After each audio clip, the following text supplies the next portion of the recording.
At some point, with all of this snow, these bitter cold temps, got to find a way to look on the bright side.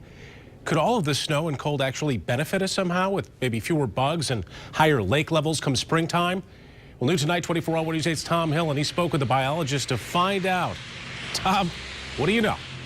Well, Brian, I have some good news and some bad news. The good news is we should see water levels go up this spring. The bad news, when it comes to those annoying insects and invasive species like the emerald ash borer, well, we will see those this spring and summer because, get this, it hasn't been cold enough here in West Michigan to kill them. It was yet another day of snow and cold.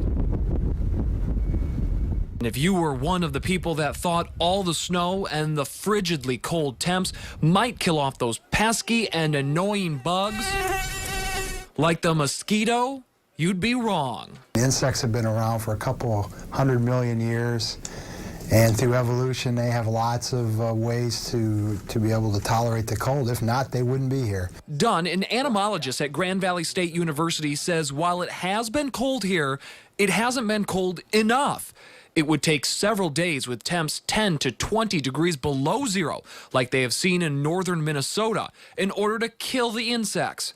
And since many of them go underground for the winter, all this snow is actually helping to keep them alive. It's a blanket. I mean, you know, you're lost in the wilderness, first thing you do is build a snow cave to survive.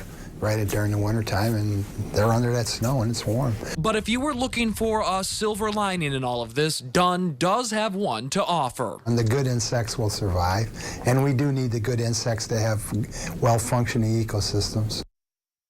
Going back to the good impact of all of this, the water levels should go up, and that ice, that amount of ice we've seen built up on Lake Michigan will help that. Now, when it comes to all of this snow, it's a mixed bag because any snow this winter that has been considered lake effect, remember that originally came from the lake, so when it melts and goes back in this spring, it's basically considered a wash. We're live in Grand Rapids tonight. Tom Hillen, 24 Hour News 8.